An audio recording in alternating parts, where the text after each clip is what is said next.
आज झालाय थांबा तुमच्याकडे नाही हे ना कर्जमाफी हा फक्त नावाला विषय 10% लोक याच्यात बसतात पूर्ण महाराष्ट्रात.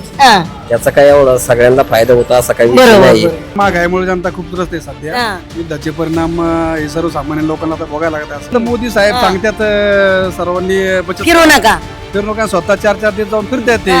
गावात बदल व्हायला पाहिजे, शैक्षणिक दृष्टीने बदल व्हायला.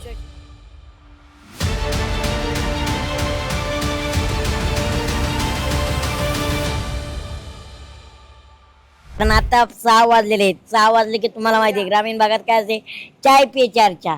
मग आता चाय पे चर्चा मध्ये चहा पितानी जसा चहा गरम असतो तशा गप्पा बी लय गरम असतात बरं का. मग आता बघूया इथं काय काय गरम होत आहे. आणि सगळ्यात म्हणजे त्या गावचे ना माझे आमदार पण राहिलेले आहेत. त्यांचं बघूया त्यांच्या काळात किती विकास झालाय, आत्ताचा विकास किती झालाय बघूया. राम राम मंडळी, राम राम राम राम. राम यायच्या आधी तुमचा चहा झालाय म्हणायचं. काय म्हणताय, काय चाललंय? काय नाही, शेतीची कामं चालू आहेत. बर काय म्हणताय राजकारण काय म्हणतंय, गावगाडा काय म्हणतोय? राजकारणाच्या पद्धती चालू आहे, गावगाड्याच्या पद्धती चालू आहे. आणि गावाचा विषय म्हणजे आमच्याकडे सगळं काय गाव सुजलाम सुफलाम आहे. सुजलम सुफलम. हो, जनता कशी आहे? सुजलम सुफलम आहे का जनता? नक्कीच आहे. साक्षरता रेशो चांगला आहे गावात. शिक्षणाची चांगली सोय आहे. बर एकंदरीत शिक्षणाची चांगली सोय आहे. काय राव तुमच्याकडे पाणी लई पळवी करतात. पाणी पळवी करत नाहीये, पण आता पळवायचा प्रयत्न चालू झाला. अजून नाही पळवी अजून नाही, पण आता प्रयत्न पण करतात. आता लई प्रयत्न चालू आहे. प्रयत्न चालले. म्हणजे तुम्हाला वंचित ठेवायचंच म्हणणं म्हणायचं. असं काहीतरी वाटतंय जरा. बर गावचं सरपंच आहे तुम्ही, काय म्हणतोय गावचा विकास काय म्हणतोय? नाही, गावचा विकास मला विचारण्यापेक्षा बाकीच्यांना त्यांना तर विचारतोय. काय पण सांगणारच. मी तुम्ही या कुठच्याकडून घेतल्याच्या नंतर तुमच्या प्रतिक्रिया जनतेला बी विचारणार आहे. आपला कसा रोखोक कार्यक्रम आहे मग त्यामुळं कसं आहे, शेतकरी आज काय म्हणतायत? शेतकरी बरं चाललंय असं म्हणतायत. बरं चाललंय. हो, काय वाटतंय का आजचे दिन आल्यात म्हणून शेतकऱ्यांसाठी? बरे बरं एकदम अच्छे नाही, आमच्या अपेक्षा थोड्याशा जास्त आहे. अच्छे असं अजून म्हणता नाही येणार आम्हाला. का आम्ही बिबट्यांचं प्रमाण पुणे शहराच्या जवळ आहे ना, त्यामुळे जरा अच्छे म्हणजे सगळ्यांना माहिती आहे आजचे दिन म्हणजे काय. इंजिनियर आहेत. हो का? अरे इंजिनियर साहेब आहे, सरपंच आहे, दोन मग काय विषय नाही. हवाय म्हणायचं बर काय म्हणताय एकंदरीत बिबट्यांचं लय वातावरण म्हणते तिकडे? नाही, वातावरण नाही, बिबट्यांची आम्हाला आणि बिबट्यांना आमची सवय झालेली. काय काय बिबट्या दहाव्या विचार करीत असं इकडे यायचे. तू करतो थोडा थोडा काय प्रॉब्लेम नाही. पण आज झालाय थांबा तुमच्याकडे नाही काय. अरे मी शिवताव मारा जरा मारा अरे बिबट्या काय रे, 10 बिबट्याला आडवं करू की आपण बस का. बरं कुठं हल्ला झाला आज आता आमच्या गावात मुखईमध्ये रमेश पलांडे म्हणून आहेत, रमेश गंगाराम पलांडे म्हणून आहेत. बर त्यांच्या बोकडावरती हल्ला झाला. बर ठीक आहे. दुर्दैवाने माणसाला काय नाही झालं. गरीब माणूस आहे, गरीब माणूस आहे. आपली शेती करूनच पोट भरतो नाही का. आणि त्याच्या ते शेळ्या बी पाळले होते नाही का. आपली बारकी पिल्लं विकायची, त्यातनं पैसे आले पाहिजे. बरोबर आहे, पण त्याच्यावर हल्ला झाला नेमका. बरोबर आहे. मग त्याच्यात ते बोकड किती जणांना दुखापत झाली? एकच एकच. ठीक आहे. पण मला सांगा, डिपार्टमेंटला कळवलं होतं आम्ही, फॉरेस्ट डिपार्टमेंट पण आलं होतं. आता काय कारवाई करेल पुढचं ते कळलं. बरोबर आहे. पण बिबट्या सापडला का? निघून गेला? नाही सापडलं. बिबटे नाही आम्ही प्रयत्न केला पकडायचा, पण नाही गावला. वन विभागाच्या ताब्यात द्यायचा प्रयत्न केला. जाळी बिळी लावून नाही का आपलं. बिबट्याचं म्हणजे खूपच त्रास आहे का या गावाला? आहे ना, खूप त्रास आहे. एक शेतकरी म्हणून बरं का, संचालक माझे म्हणून ते जाऊ द्या, तुम्ही आधी शेतकरीचे की लोकांचं आता असं म्हणणं आहे की सोसायटी असेल, कर्जमाफी असेल तर बाकी कर्जमाफी माफ केली जाते आणि जे चालू कर्ज भरतायत ते माफ होत नाहीत. मग शेतकऱ्यांनी करायचं काय? हे ना कर्जमाफी हा फक्त नावाला विषय 10% लोक याच्यात बसतात पूर्ण महाराष्ट्रात. त्याचा काय एवढा सगळ्यांना फायदा होता असा काही विषय नाही. 2-3 कर्जमाफ्या झाल्या भाजप सरकारच्या काळात. जी पवार साहेबांच्या काळात झाली पूर्ण 7-12 कोरा, त्याच्यानंतर कुठली कर्जमाफी पूर्णपणे झालेली नाही. बरोबर हे आता फक्त दाखवायला वेगळी वेगळी. बरोबर आहे. शेतकऱ्यांना तसा काहीच फायदा नाही. तसा घास हातात द्यायचा आणि तो घास तोंडात गेल्याच्या नंतरच कळतोय तो विरघळून जातोय. दाखवायचे एकन करायचे म्हणजे शेतकऱ्यांना फायदा होत नाही. नाही, शेतकऱ्यांना काय फायदा होणार, कारण बाजारभाव सगळ्या गोष्टीत शेतकऱ्यांच्याच मालाला बाजारभाव नाही. डिझेल वाढत चालले, त्याच्यामुळे ट्रान्सपोर्ट वाढत चालले, सगळ्या गोष्टी वाढत चालल्यात. आणि शेतकऱ्याचं जे आहे तो तरकारी वगैरे त्याचे बाजार कमी कमी होत चालले. शेतकरी सगळ्यात आज मेटाकुटीला आलेला आहे. बरं आता याच्या आधीचं जाऊया, ह्याच्या आधीचे हे आता जे सरपंच आहेत यांना किती वर्ष झाले? यांना आता 5 वर्ष झाली. कम्प्लीट. हा. बरं याच्या आधीचे जे सरपंच होते काय वाटते कुठल्या सरपंचांच्या काळात चांगली कामं झाले? सगळ्याच सरपंचाच्या काळात चांगली काम कामं अशी कुठली राहिल्यात की ती अजून पूर्ण व्हायला? कामं तशी अशी काही राहिलेलीच नाही. तशी जी ठळक ठळक कामं बऱ्यापैकी झालेली आहे गावात. बरं सरपंच साहेब एक प्रश्न विचारायचा, विचारू का? जी हर घर योजना आहे ना मोदी, ती आमच्या गावात झाली. छोट्याशा गावात किती कोटीची? 17 कोटीची. 17 कोटीची पाणीची. हा. बर पण त्याच्या जलजीवन आमच्या गावात पाणी येते का पण? अजून चालू नाही झाले. काम चालू आहे पण आमच्या इथलं काम प्रगती पथावर आहे. हा ते महत्वाचं आहे, प्रगती पथावर आहे. बरं सरपंच साहेबांना मला एक छोटासा प्रश्न आहे. बरं तुमच्या काळात काय काय कामं झाल्यात अशी ठराविक सांगायचे? जलजीवनचं जे आमच्या गावासाठी काम आलं होतं ते 4,20,00,000 रुपयांचं होतं. त्याचं टेंडर झाल्यानंतर आमचं गाव हे अतिशोषित मध्ये आहे. भूजल सर्वेक्षण जो गावाचा केलेला आहे भूजल डिपार्टमेंटने, ते आमचं मुखई गाव हे अतिशोषित मध्ये येतं. म्हणजे ह्या गावामध्ये पर्क्युलेशन होत नाही, कारण जलसंधारणाची कुठलीही कामं आज तागायत गावामध्ये झालेली नाहीयेत. म्हणून ते 4,20,00,000 रुपयाचं काम आम्ही त्याच्यात वाढवून घेतलं आणि बॅलन्स टँकची त्याच्यामध्ये व्यवस्था केली. ते 13 कोटी रुपयाचा बॅलन्स टँक गावासाठी आणला. कारण ज्यावेळी पाऊस कमी पडायचा, उशिरा पडायचा, त्यावेळी आमची पाणी योजना चालत नव्हती. ते काम प्रगतीपथावर आहे, ते आपण प्रयत्न करून आणले. आता जलजीवनचं काम बी पूर्ण होतं म्हणायचं. होईल पूर्ण. क्या बात आहे, क्या बात आहे. सरपंच असावे तर असे विकास होतोय, विकास महत्वाचा आहे. यार जरा का लय टेन्शन मध्ये? टेन्शन नाही काय. नाही ना टेन्शन काय म्हणते?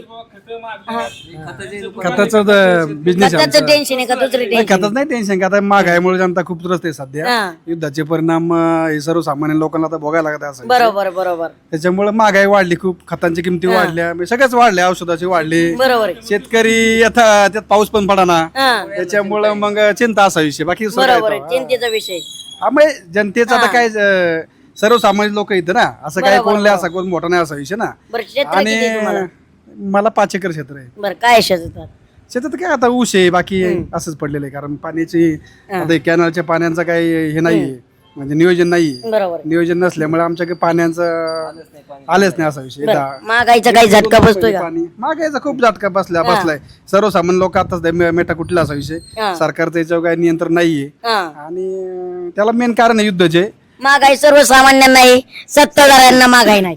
आता सत्ताधाऱ्यांना आता काय, आता मोदी साहेब सांगतात सर्वांनी बचत फिरू नका, फिरू नका, स्वतः 4-4 दिवस जाऊन फिरतात ते. फिरू नका, पोलीस संरक्षण वापरू नका. मग त्याचा ते फटका लोकांना बसतो असा विषय ना. बरोबर बरोबर. आंतरराष्ट्रीय संबंधामुळे आपल्याला देशाला पण त्याचा तोटा निर्माण होते असा विषय. बरोबर आहे बरोबर आहे. आणि आपलं मेन म्हणजे काय सगळं तेलावर चालते असा विषय ना. बरोबर त्याच्यावरच सगळं अर्थकारण चालतं. तेच आपण सगळं पूर्ण 90% 80% आपण पूर्ण आयात करतो. बरोबर. आपल्याला काय ते मिळत नाही असा विषय ना. त्याच्यामुळे मग त्याची रेट वाढल्यामुळे इकडे खाली पण सगळं तुमचं माग होत चालतं. बरोबर. त्याच्यामुळे मग पूर्ण सगळं चेंज होत चालतं असा विषय. सगळ्याच्या किमती वाढतात.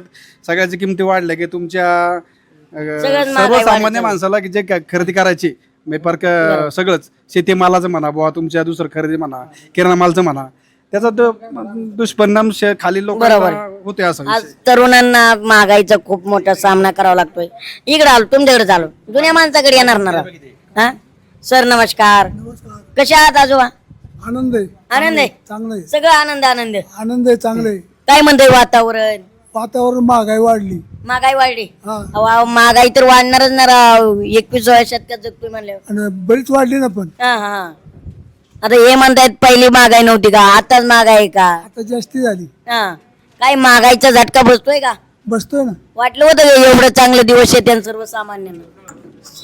वाटलं होतं ना. चाच कामांचं पाणी आल्यानंतर इथं चांगलं झालेलं आहे. हा. बरं विकास वाटतोय का गावात? गावात विकास वाटतोय. वाटतोय. बरं काय वाटतं बरं जुन्या माणसाला आजो काय बदल व्हायला पाहिजे गावात आपल्या, असं तुम्हाला वाटतंय का? गावात बदल व्हायला पाहिजे, शैक्षणिक दृष्टीने बदल व्हायला पाहिजे. शैक्षणिक दृष्टीने सगळ्यात महत्वाचं. आज शिक्षणात बाजार होतोय. बाजार कायच व्हायचं पण चांगलं व्हायला पाहिजे, गुणवत्ता वाढली पाहिजे. बरोबर आहे बरोबर आहे. अहो एवढे पेपर आणि तीन फुटायला लागल्या, विद्यार्थ्यांनी कसा अभ्यास करायचा? आता नीतीच तशी झाली. बरोबर आहे. काय वाटते का असं? मला एक खरं खरं सांगा, तुमच्या काळातलं राजकारण आणि आत्ताचं राजकारण पटतंय का? नाही पटत. पहिलं राजकारण कसं होतं? प्रामाणिक होतं. आता निष्ठा नाही, निष्ठा नाही आता. निष्ठा निष्ठी, हा निष्ठा निष्ठा निष्ठी आता. निष्ठा निष्ठी राजकारण्यांवरचा विश्वास उडतोय. निष्ठा नाही म्हणून विश्वास उडतो की. बरोबर आहे. दादा कसे आहात तुम्ही? काय चालू आहे? मी मॅनेजर आहे मांजरीमध्ये पुण्यात. मॅनेजर. बरं, काय वाटतं बरं, आज युवकांची परिस्थिती आहे, पेपर फुटतायत, मोर्चे काढतात, मोर्चे काढले तर युवकांवरतीच गुन्हे दाखल होत आहेत, काय परिस्थिती? नाही, परिस्थिती खराबच आहे. युवकांची परिस्थिती पण खराबच आहे, कारण सरकारने जे सांगितलं होतं की जॉब देणार आहे हा, ते जॉब भेटत नाही जसं जसं पाहिजे तसं. बरं. जे जॉब भेटतात ते, पण जे टॉपचे त्यांना जॉब भेटणार आहे, बरोबर. तळागाळातल्या पोरांना जॉब भेटत नाहीये, तो प्रॉब्लेम येतोय. पण शिक्षणात सुद्धा बाजार होत चाललाय आज. हा, शिक्षणाचा बाजार झालेला 100%. बरोबर. पण सरकारचं पण म्हणणं आहे की तुम्ही उद्योजक बना, नोकरी देणारे बना. त्यासाठी सरकारने जे धोरण काढलेले PMEGP, CGP ह्या योजना आहेत आपल्याकडे आता सध्या सरकार चालवते. चांगलं म्हणजे योजना चांगल्या आहेत, राबवतोय पण युवकांनी तिथपर्यंत पोहोचलं पाहिजे, गावातल्या लोकांना ते कळलं पाहिजे आणि सगळ्यांपर्यंत त्या योजना पोहोचल्या पाहिजेत. बरं, गावात आता युवकांची संख्या कशी आहे, बेरोजगारांची? नाही म्हणजे बेरोजगार नाही म्हणता यायचं गावात युवकांना, कारण इकडे बेरोजगार नाही म्हणायचं. बेरोजगार नाही म्हणतात, कारण जे आहेत मुलं त्यांनी पण स्वतःचा पोल्ट्री व्यवसाय आहे, कारण शेती सगळ्यांना शेती करतात ते.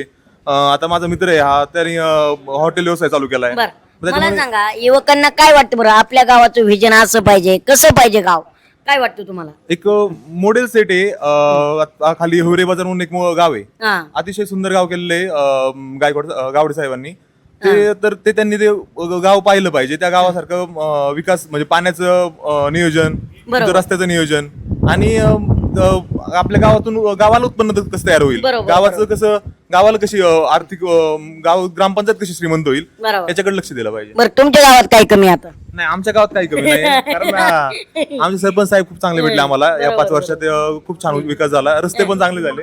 बरोबर बरोबर बरोबर. आमची ग्रामपंचायत श्रीमंत आहे, काय प्रॉब्लेम नाही आम्हाला. ग्रामपंचायत श्रीमंत आहे आणि मेन म्हणजे माणसं बी चांगली आहेत. हा, ते तर चाललंय, बरोबर आहे. आणि कसं आहे, सध्या मीडिया सुद्धा की ना जनतेकडे लक्ष दिलं पाहिजे. सगळ्यात महत्वाचं काय होतं, चुकीच्या गोष्टीला चुकीचंच म्हणलं पाहिजे, बरोबर आहे तिला बरोबरच म्हणलं पाहिजे. प्रश्न जनतेचे, उत्तर पण जनतेचं, पण घाम फुटणार मात्र नेत्यांना. कारण छोटा पुढारी आता प्रत्येक गावात, प्रत्येक वस्तीवर LS मराठी सोबत येतोय. आणि गावकऱ्यांना जर काही अडचणी आल्या, कोणाला वाटलं आमच्या गावात शो करायचा आहे, तर त्यांनी बिनधास्त LS मराठीला कॉन्टॅक्ट करायचा आहे. तुमच्या गावात तुमच्या अडचणी सोडवण्यासाठी सज्ज राहणार छोटा पुढारी विशेष कार्यक्रम LS मराठी.